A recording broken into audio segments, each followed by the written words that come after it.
Welcome to the Hollywood and Toto podcast. Entertainment news and reviews without the woke Hollywood narrative.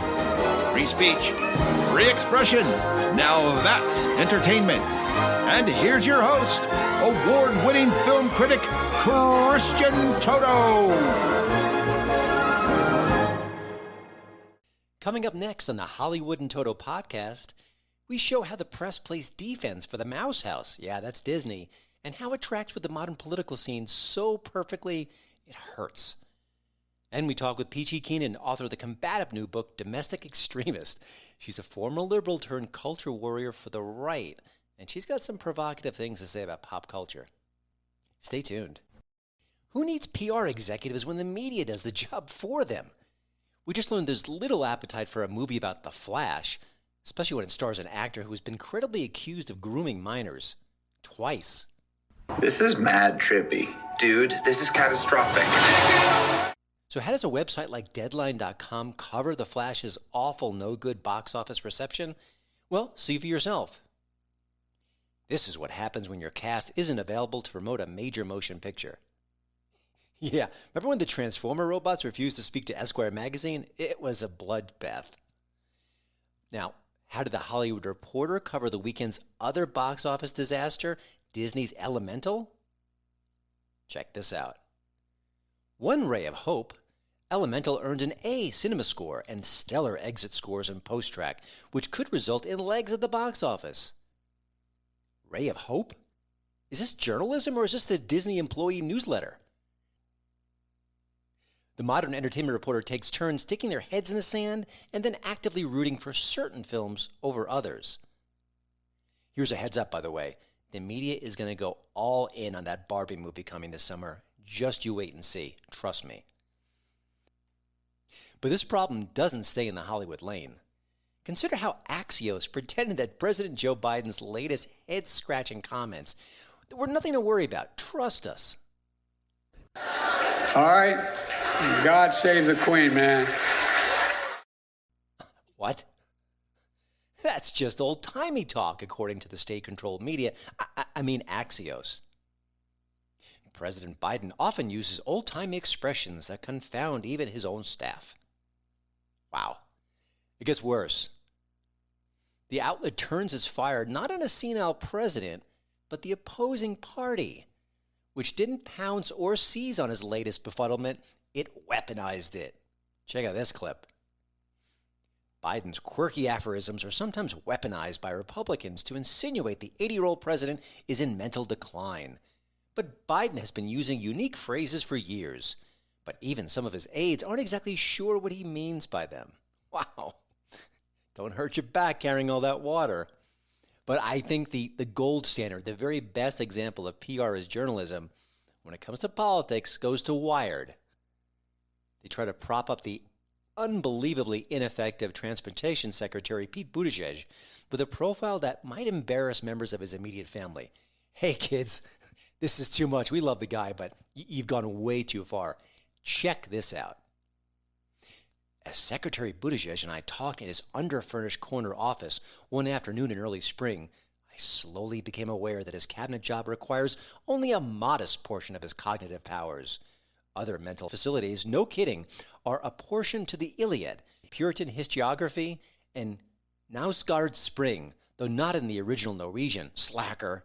Fortunately, he was willing to devote yet another apse in his cathedral-like mind to making ideas about three mighty themes, neoliberalism, masculinity, and Christianity, intelligible to me. Now listen, I'm no Woodward or Bernstein. I built my whole career atop a single journalism class in college. I've been doing my best ever since, learning on the way, leaning on peers, embracing transparency, too. I think that really does matter. These reporters, nay sycophants, offer even more proof that journalism is dead, and no one even bothered to bury the body.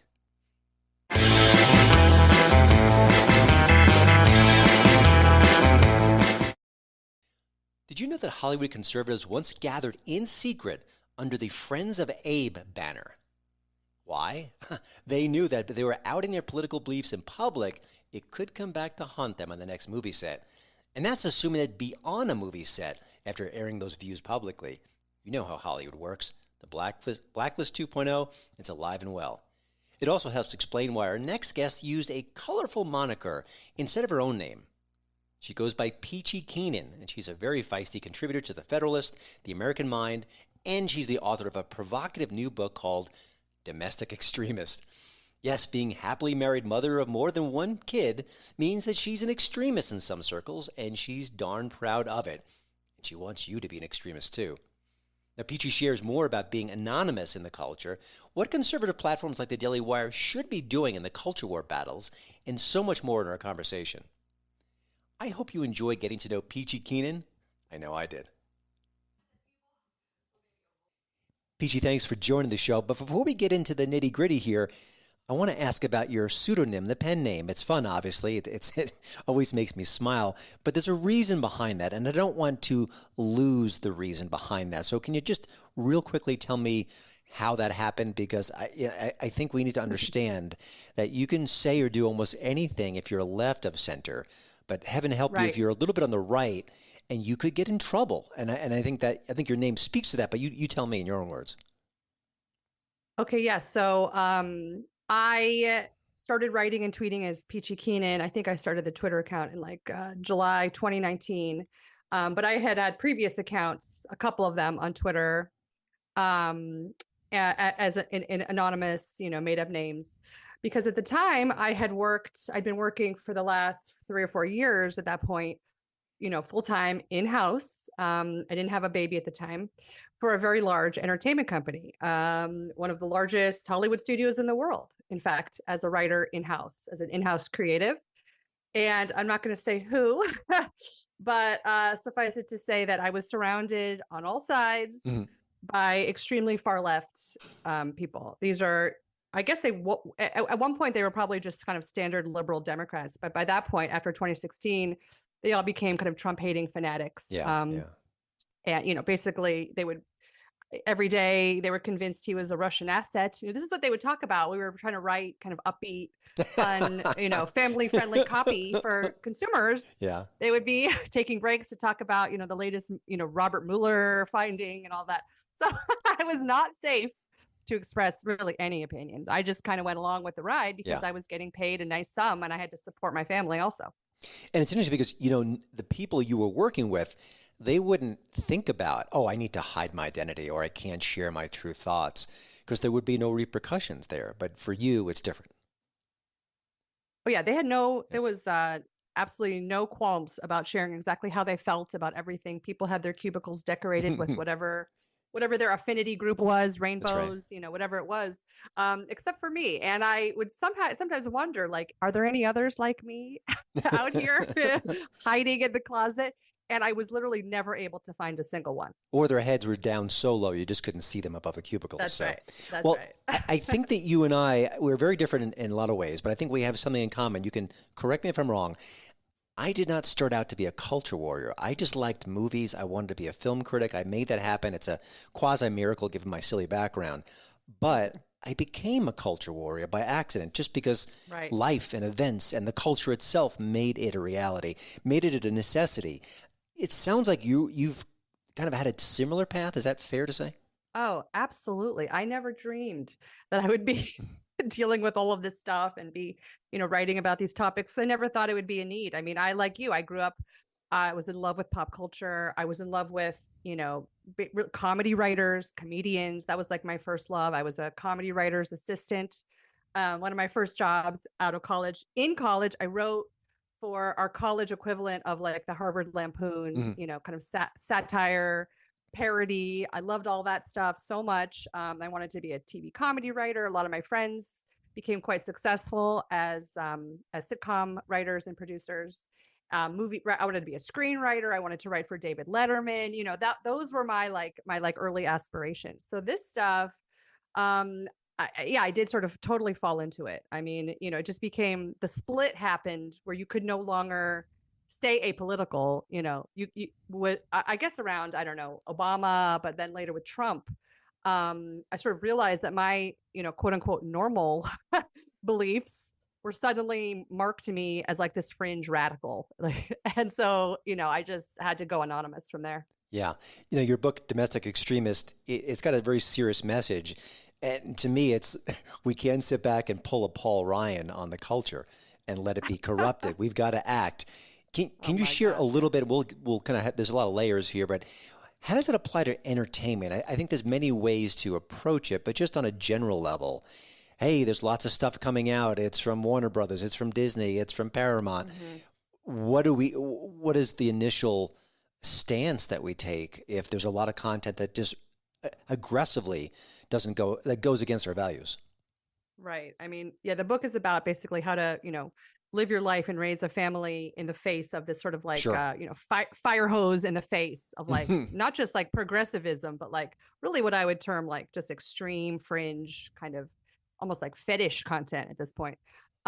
So yeah, I mean, I have two planks in my, save the world agenda. Okay. And like the book is phase one, that's plank one, which is kind of like trying to save kids and the family and make women, pull themselves together a little bit, stop, the Tinder merry-go-round a little bit, kind of pull it back to a more moderate tone, which I think is healthier in general, and create more children, which we need. We're going to need those kids. But plank two, which I really want to talk to you about, has always been something I'm interested in, which is saving entertainment, that like culture in terms of what we consume, our books, our TV, our movies, all that stuff, comedy, novels, like all of those things have now also been sucked into the vortex of like the woke or whatever. Like you can't, if you're let's say a white male screenwriter, good luck, or a novelist, you're not going to meet the DEI criteria to get hired, to get paid. And I talk to people all the time in Hollywood or in publishing who are totally underground, totally secret. They can't leak a word. They'll talk to me. They sound just like me. They agree with me totally, but they're trying to get their deals at CAA and Warner Brothers and get their movies made. So they're in the same position, but we have to take it back. And I have a few big ideas on how to do that. My main take is we have to stop on the right focusing on making political content to fight their political content.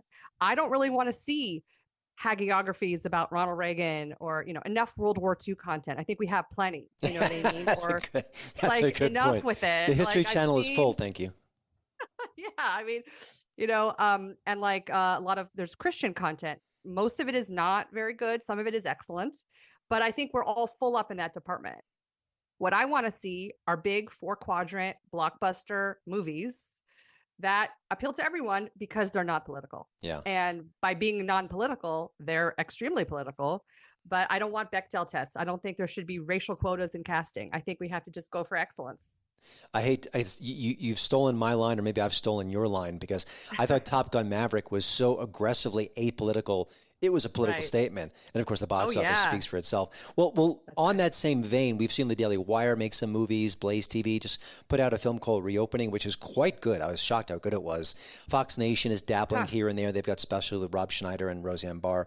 What would you say about that so far? Because I know Daily Wire is really not promoting politics. Like, Terror in the Prairie is about a strong woman holding her family together, defending her kid. I think there's messaging there, but it's not a go vote for Ronald Reagan 2.0. What's your take so far on what you've seen out of these different smaller platforms bringing content to the public? I think it's, what can I say? It's a very important first step. These are the only, the Blaze, Daily Wire are really the only real game in town right now. And there's only so much they can do. I mean, I know Dallas Sanier, who runs the studio at Daily Wire. He's pretty based and he's very cool. And I think he wants to do a lot there. So I have very high hopes. I think so far the instinct has been to kind of pounce on, oh, this actress got canceled. Oh, so she's a culture warrior now. Let's build a movie around her, like with Gina Carano. And I mean, that's fine. That's okay. I don't really know who she is. I don't watch The Mandalorian. I'm sure she's a wonderful actress, but I feel like we can't be driven. IP cannot really be driven by, let's find the new, canceled hero and make a movie for her. It really has to be driven by the script, by the writer, by the concept. We have to really aggressively write and develop original intellectual property ideas or go out and find these books, find these writers, and kind of like see that world, which is how Hollywood got started. Yeah. Are there any projects you've seen, books, movies, TV shows recently that really hit the sweet spot for you as content that typifies what you're talking about? The short answer is no. Uh-oh. That's no, not a good sign. But in my defense, I really stopped watching TV. I stopped watching streaming. The last series I really watched to completion was Game of Thrones. I don't watch anything. Mm-hmm. My kids did make me watch Stranger Things. I thought that was pretty good. I mean, there is obviously politics with like the random gay character, Mm-hmm. We didn't have gay teenagers in the 80s. Okay. They were like not really a thing that was just like completely kind of, to me, threw it out, made it kind of more progressive. But I'm sure they existed. It was just not like a thing you would Sure. see really. Well, it takes you out of, it's set in the 80s, but it's with an attitude that is 2023. And that just doesn't Right. work. It doesn't mean that we hate Right. gay people, but they would behave in a way that would be different, and they would be more modest in their lifestyle, because that's what people did then. It doesn't mean, Right. mean it was right, but that's just the way it was. Yeah, it would have been just been treated a little differently. And so, that was really the last show I watched. And in terms of movies, gosh, I think I saw Top Gun in the theater. I saw something else recently. I mean, nothing is really jumping out at me like, yes, this is where we need to go. There's a lot of talent out there. There are great actors I see, like, wow, well, look at, this is an incredible actor. You could build a franchise like Henry Cavill. This guy he's so great looking. Like, why isn't he, starring in every like right-wing action movie? I can't figure it out. And the real tragedy for me is children's entertainment. I have nothing to show the kids, like nothing. They want to watch a movie and show. I don't know what to show them. Well, you might have to go old school and do 60s, 70s cartoons and things like that, where the indoctrination wasn't even an issue or a thought. It just, and maybe the quality is a little subpar. I don't think Grape Ape from my childhood is really going to stand up to today's entertainment, but I have fond memories of it, and it is what it is. Yeah, I don't think I can go back to the Brady Bunch. Yeah. I don't think I can do it. Things have moved on. One of the things you mentioned, we were talking, at least exchanging messages, you mentioned kind of a counterculture MacArthur grant, and I want to see if you could maybe expand on that a little bit, because that intrigued me, because I think funding is often a significant issue on the right when it comes to pop culture, in that there ain't none. It's so hard. I speak to so many people who are struggling to get money for their projects, and the people who have the money, they just keep the wallets closed. But give us more about that philosophy or that idea. Yeah, I've been talking to people about this now probably since COVID, about the lack of funding, the lack of, donors. There are a lot of, rich people on the right, donors who like to give their money away to further right-wing causes, but they seem to exclusively give their money, write those checks for kind of what I would consider like, just absolute waste of time. You'd rather burn your money than donate to these kind of loser, gubernatorial races or local Senate races doomed to fail, or they'll back silly things. Like, I mean, God bless Peter Thiel, but like the dating app, what was it called? I forget, The Right Stuff or whatever. He backed that app. And it just total flop. Like, no one wants to use this app. It's a good impulse. We should definitely there should be a dating app. He also backed some sort of weird fringe movie festival. Like, give me a fraction of that money. Give it to you and I, and we will turn this around. We'll have like we'll have a slate of new content ready to go by the fall. You know what I mean? And so I think people they haven't seen this. They haven't seen like proof of concept. There has never been a case where a right-wing donor, a multimillionaire, the Charles Haywoods of the world, Rick DeVos, they're out there, have written a check for $1 million to some creator, a writer, director, someone, say, go make this show, go make this. I love your script, go make it. And then we'll obviously, if it's good, if you build it, they will come. There will be a platform. There will be streaming. You can put it, there's a million streaming platforms. That's how they always start off the conversation. Well, how are you going to distribute it? Well, there's a lot. You can sell it to Daily Wire, to Rumble. That's out there, Yeah. But there just seems to be an unwillingness to go first. I agree with likes it. Go ahead. One caveat, though, is that if you look at people on the left, they will fund movies that I think that even they know will bomb because they want that in the culture. They want the stories written around it. Right. And a recent example, and I'm really torn on this, is called Flaming Hot. It's a new movie. It's about a Mexican immigrant. He invents the Flaming Hot Cheeto, becomes successful. It's a rags to riches story. It's sweet, blah, blah, blah. Except it didn't happen. The LA Times wrote a story, an exhaustive story, saying that he made it up. They talked to a whole bunch of employees. They said, no, didn't happen. Well, guess what? That movie's going to be playing on the White House lawn because the Biden administration wants to air it. So now the narrative will be, this is what happened. And, you know, there are good things. You would like this movie in a way. It's about hard work. It's about dedication. It's about family. It's about not giving up. It's about not falling prey to victimhood status. But it is based on a lie. And I thought, my gosh, why are we pushing that? But that's the power of pop culture. Because in a couple of years, that will be what everyone remembers about this fellow, not the LA Times story that I had to Google that exposes it all. So and I think that the left understands that. We'll just throw money at things. And that project, even if it fails, it's going to bounce around Netflix and Hulu. You're going to watch it on cable channels. It's going to exist in perpetuity and push the message we want. So I think even if a right-of-center project fails on paper, does it? I don't know. It's complicated.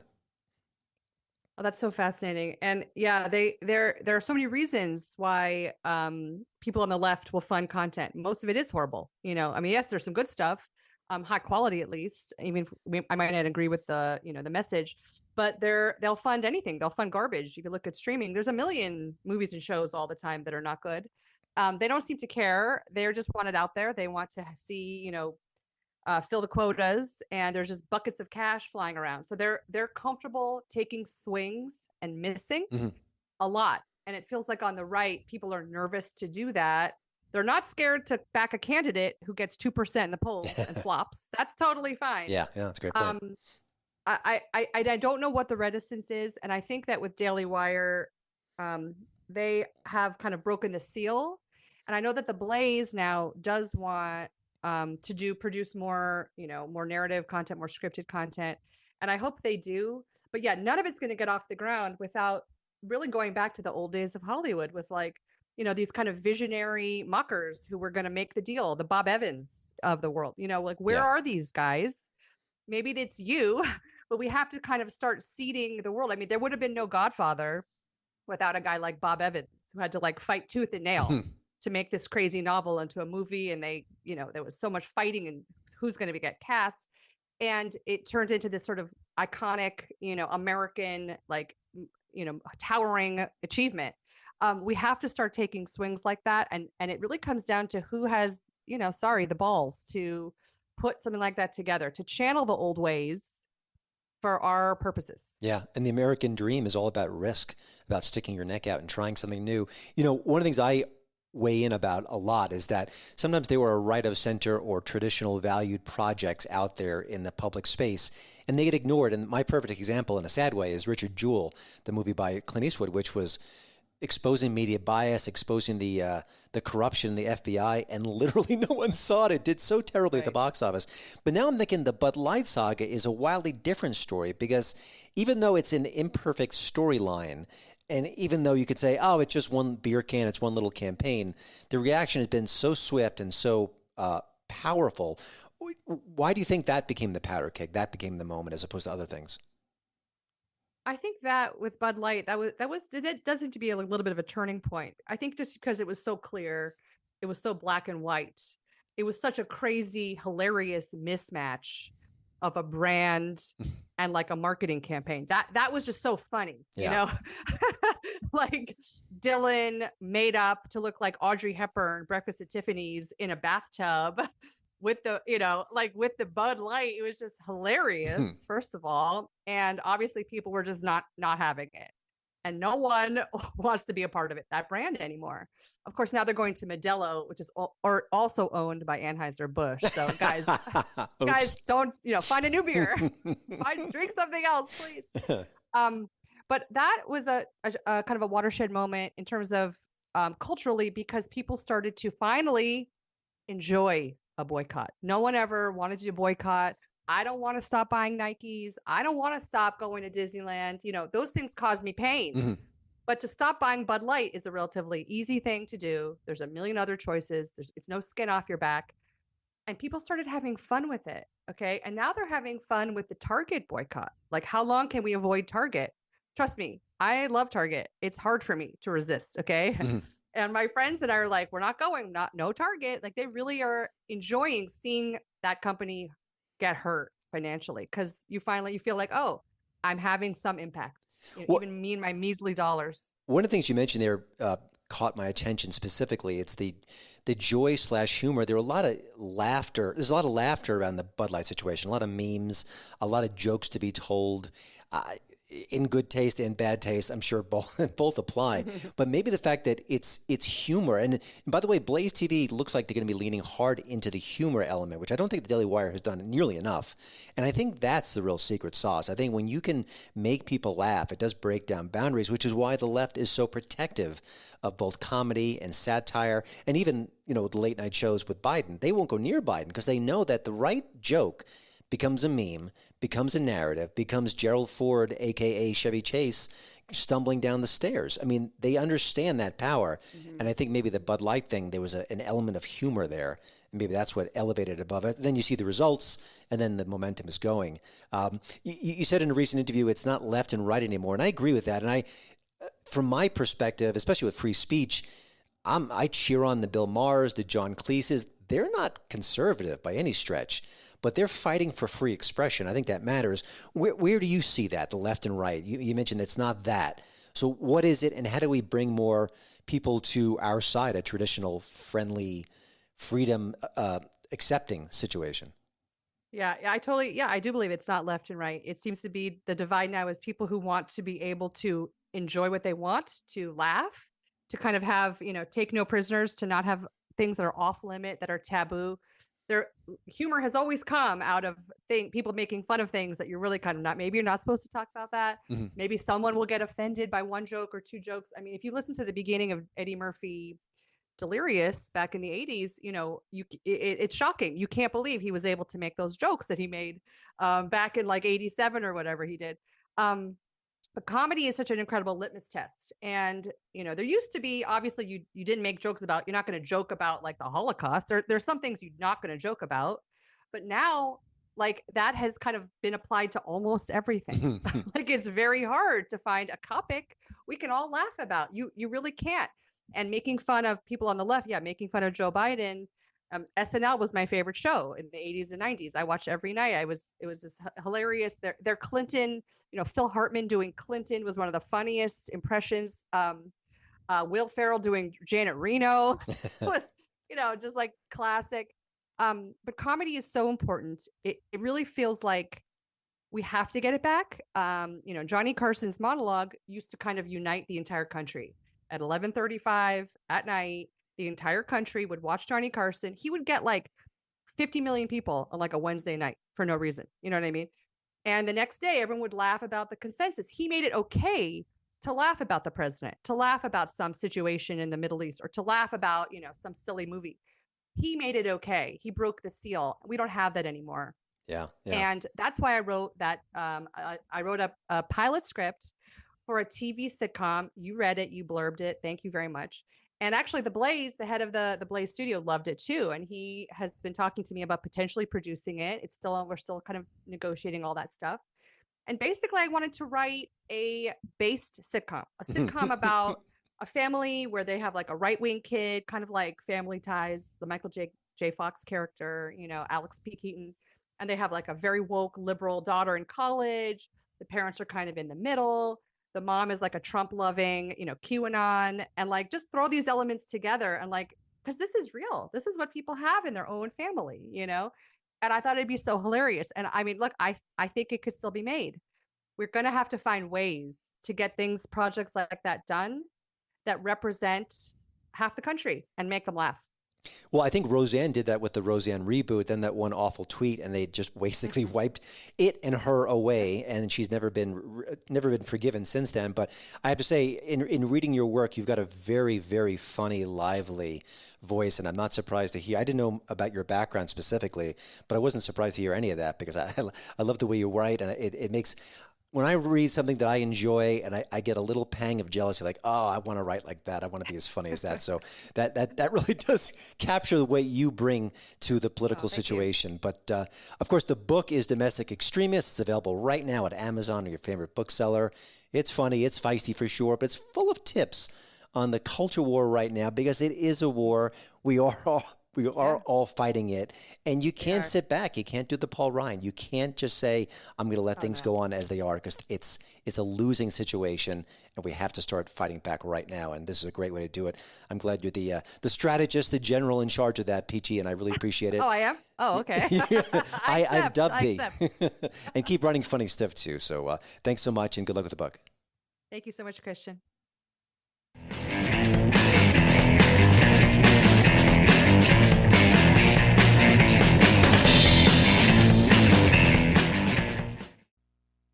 Attention students, attention. I know it's time for summer school, but it's also time for your weekly tip. Extraction 2 on Netflix answers all the questions that were left behind by the first Extraction. Just kidding. It's more mindless action, but it's carried out by an actor who knows exactly how to do it. That's Chris Hemsworth as Rake. Yeah, that's his actual name in this franchise.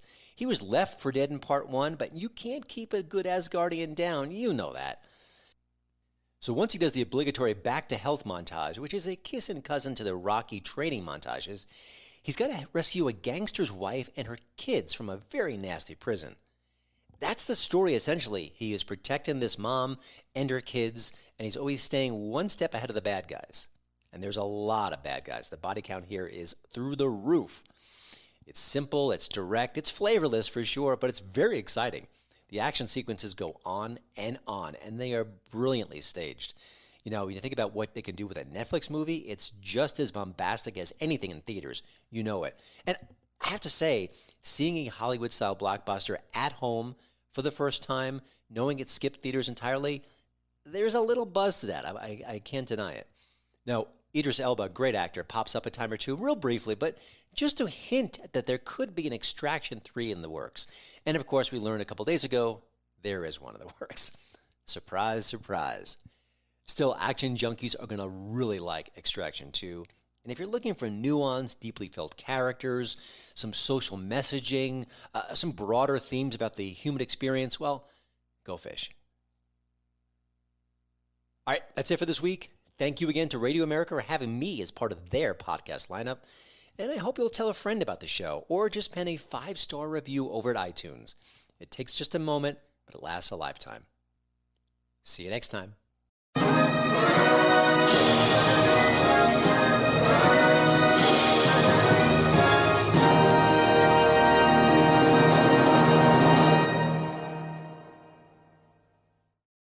This is mad trippy. Dude, this is catastrophic.